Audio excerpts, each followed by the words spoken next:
3i Atlas interstellar space سے آیا ہمارا ایسا مہمان ہے جس نے ہمیں ڈھکے چھپے الفاظوں میں بہت سارے پیغامات دیے ہیں۔ الٹی دشا میں اپنی دم بنانے سے لے کر اس کی کچھ ایسی حرکتیں جو عام طور پر کامٹس میں نظر نہیں آتی۔ کیا یہ کوئی کامٹ ہی ہے یا پھر کسی دوسری دنیا سے بھیجا گیا ایک ٹائم کیپسول؟ اس کی سولر سسٹم میں انٹری بھی ایک بہت بڑا اتفاق ہے، لیکن آخر کیوں؟ اور دسمبر 2025 میں 3i ایٹلس کے ساتھ ایسا کیا ہونے جا رہا ہے جس کا پوری سائنٹیفک کمیونٹی کو بے صبری سے انتظار۔ 3i ایٹلس کی یہ کہانی جولائی 2025 کی ایک ٹھنڈی رات سے شروع ہوتی ہے، جب ہوائی، چلی اور ساؤتھ افریقہ میں موجود ٹیلیسکوپس کا ایک بہت بڑا نیٹ ورک اپنے روزمرہ کے کام میں مصروف تھا۔ اس نیٹ ورک کو asteroid terrestrial impact last alert system یا پھر شارٹ میں ایٹلس بھی کہا جاتا ہے۔ ان ٹیلیسکوپس کا صرف ایک مقصد تھا، آسمان کو اسکین کرنا اور ارتھ کی طرف بڑھنے والے خطرناک ایسٹرائڈز کی پہچان کرنا۔ اس رات ایٹلس نے اسپیس میں ایک نیا ہلکا سا گھومتا ہوا موونگ ڈاٹ کیپچر کیا۔ پہلے تو یہ صرف ایک نیا معمولی ایسٹرائڈ لگ رہا تھا، لیکن جلد ہی ایکسپرٹس کی کیلکولیشن نے سب کو حیران کر دیا، اور اس کی سب سے بڑی وجہ تھی اس کی اسپیڈ۔ جی ہاں، عام طور پر ہمارے سولر سسٹم میں جو بھی آبجیکٹس ہیں، چاہے وہ پلینٹس ہوں یا پھر کوئی ایسٹرائڈس، وہ سورج کے گرد آربٹ کرتے ہیں۔ جو چیز سورج کے جتنا قریب آربٹ کرے گی اس کی اسپیڈ بھی اتنی ہی تیز ہوگی۔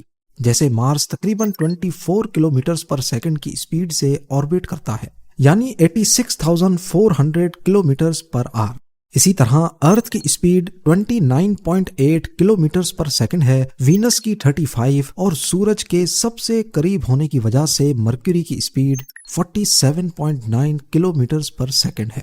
لیکن جو چیز ایٹلس نے ریکارڈ کی تھی وہ حیرت انگیز طور پر 58 کلومیٹرز پر سیکنڈ سے آگے بڑھ رہی تھی۔ اب مسئلہ یہ تھا کہ اس کی اسپیڈ اس کی لوکیشن سے میچ نہیں کر رہی تھی۔ یہ اس وقت ہمارے سب سے آؤٹر پلینٹ جوپیٹر کے قریب تھا، لیکن اس کی اسپیڈ مرکری سے بھی کافی زیادہ تھی۔ یہ رفتار اس بات کا ثبوت تھی کہ یہ پتھر ہمارے سولر سسٹم کا حصہ نہیں ہے، بلکہ کسی دوسرے اسٹار سسٹم سے آیا ہے جسے ہم انٹرسٹیلر اسپیس بھی کہتے ہیں۔ یہی وہ پوائنٹ تھا جب ناسا نے اسے انٹرسٹیلر آبجیکٹ کا خاص درجہ دے کر 3i ایٹلس کا نام دے دیا، کیونکہ اس کی شناخت ایٹلس ٹیلیسکوپس کے نیٹ ورک سے کی گئی تھی۔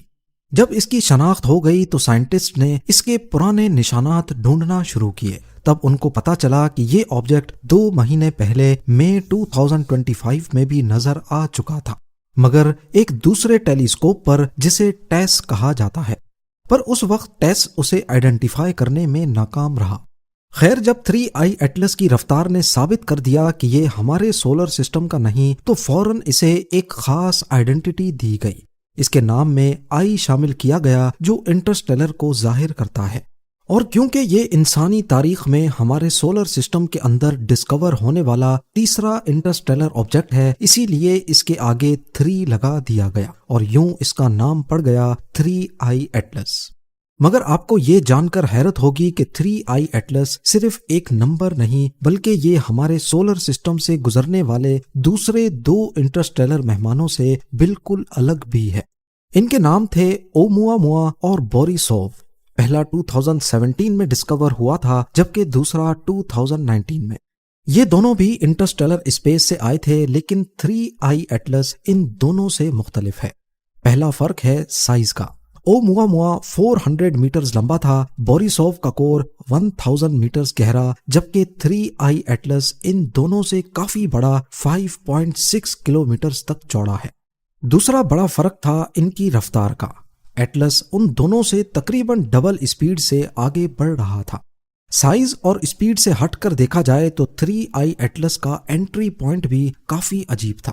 ہمارے سولر سسٹم میں سب کچھ پلینٹس، ایسٹرائڈز ایک پتلی سی ڈسک کی طرح سورج کے گرد چکر لگاتے ہیں۔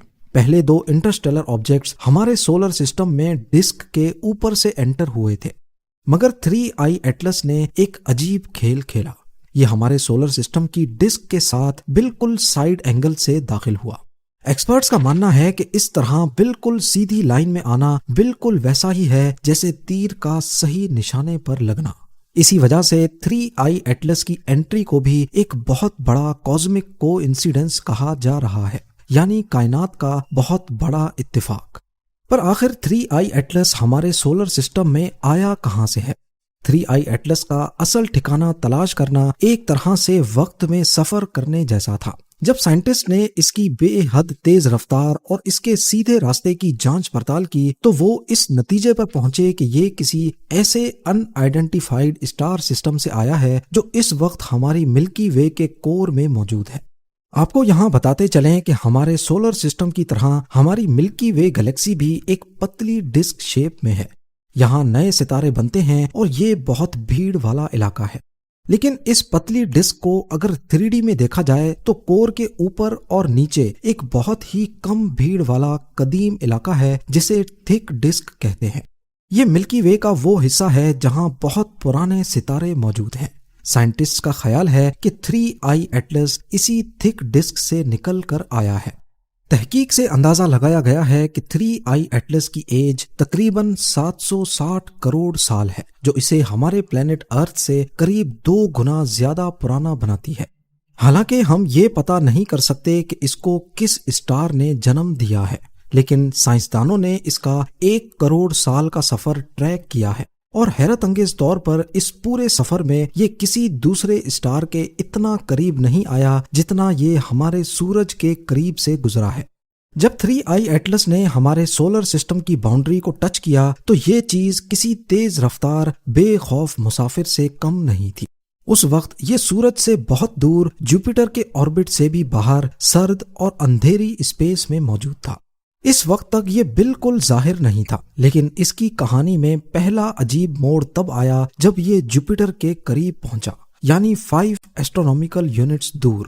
ایسٹرونامیکل یونٹس یا پھر AU کیا ہوتا ہے، آئیے آسان الفاظ میں جانتے ہیں۔ ارتھ سے سورج تک کے فاصلے کو 1 AU کہا جاتا ہے۔ تو جب 3i ایٹلس سورج سے 5 AU قریب پہنچا تو اس نے اپنا اصل رنگ دکھانا شروع کر دیا۔ عام طور پر کومیٹس اتنی دور فروزن فارم میں ہی رہتے ہیں، لیکن 3i ایٹلس نے 5 AU دور ہی اپنے گرد دھواں بنانا شروع کر دیا۔ اس دھوئیں کے بادل کو کوما کہا جاتا ہے۔ اتنی دور ہی کوما کا بننا اس بات کا ثبوت تھا کہ 3i ایٹلس میں زیادہ تر کاربن ڈائی آکسائڈ موجود ہے، ایک ایسی ڈرائی آئس جو سورج کی ہلکی سی بھی گرمی سے پگھلنا شروع ہو جاتی ہے۔ اس طرح 3i ایٹلس نے ہمارے سولر سسٹم میں قدم رکھتے ہی اپنے بارے میں پہلی انفارمیشن دے دی۔ اس کے بعد یہ ہمارے سولر سسٹم کے 2 اہم پلینٹس کے آربٹ کو کاٹ کر اندر داخل ہوا۔ سب سے پہلے یہ جوپیٹر کے آربٹ میں آیا، اس کے بعد یہ مارس کے آربٹ کو چیرتا ہوا آگے بڑھتا رہا۔ 3 اکتوبر 2025 کو 3i ایٹلس کا سب سے دلچسپ منظر سامنے آیا۔ اس نے مارس کے پاس سے گزرتے ہوئے کسی بھی پلینٹ سے سب سے قریبی ملاقات کی۔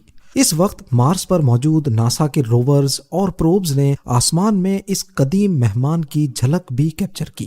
مارس کے آسمان میں یہ کیپسول نما کومیٹ اصل میں 3i ایٹلس ہی ہے۔ بے شک روورز پر لگے کیمراز اس مقصد کے لیے ڈیزائنڈ نہیں تھے، لیکن پھر بھی یہ یادگار فوٹو تاریخ میں ہمیشہ یاد رکھی جائے گی۔ اکتوبر 29، 2025 کو یہ سورج کے سب سے قریبی پوائنٹ سے گزرا جو 1.4 ایسٹرونامیکل یونٹس دور ہے۔ یہ وہ وقت تھا جس کا سائنٹسٹ کو بہت انتظار تھا، کیونکہ اس وقت 3i ایٹلس پر سب سے زیادہ گرمی پڑے گی، اور اس کے بارے میں جاننے کا اس سے اچھا موقع اور کوئی نہیں ہوگا۔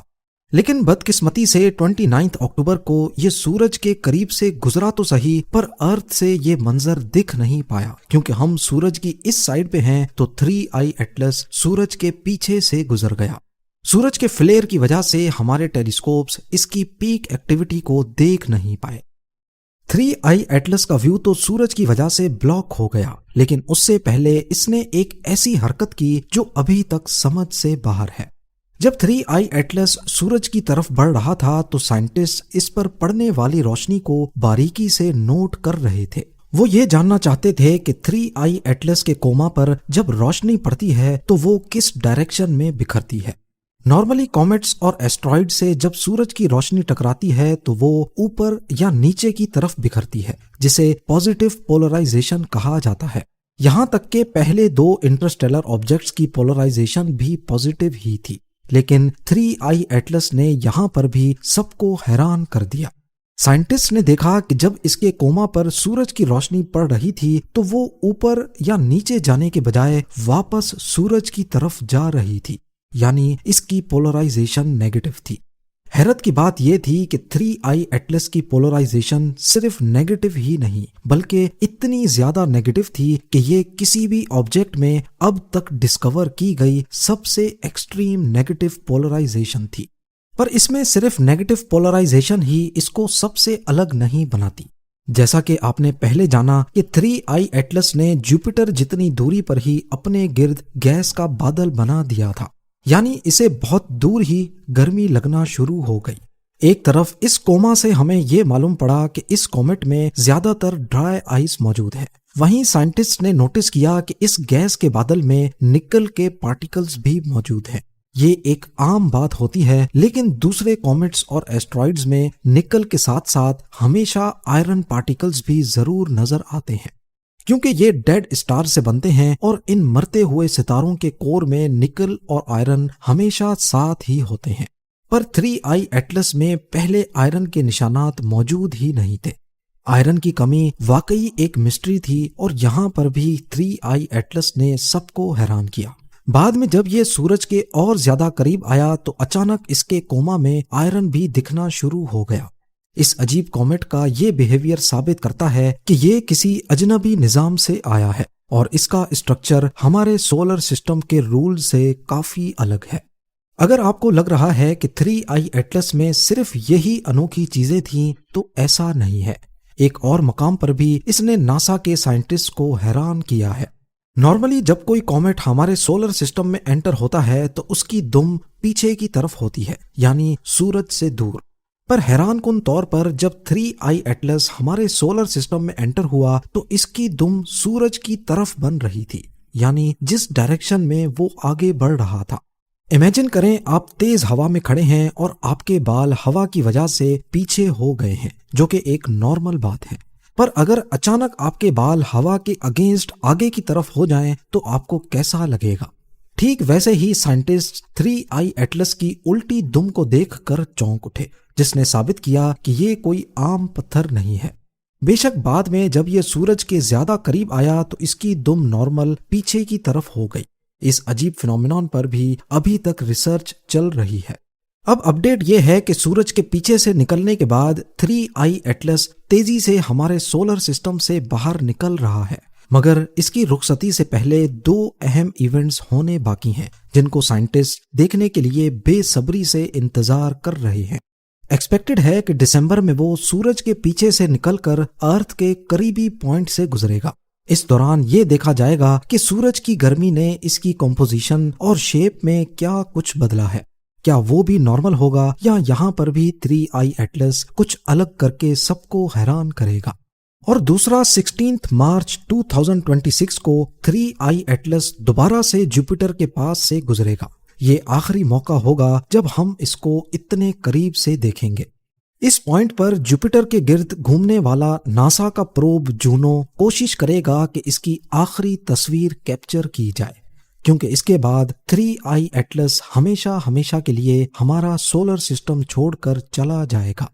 امید ہے زیم ٹی وی کی یہ ویڈیو بھی آپ لوگ بھرپور لائک اور شیئر کریں گے۔ آپ لوگوں کے پیار بھرے کامنٹس کا بے حد شکریہ۔ ملتے ہیں اگلی شاندار ویڈیو میں۔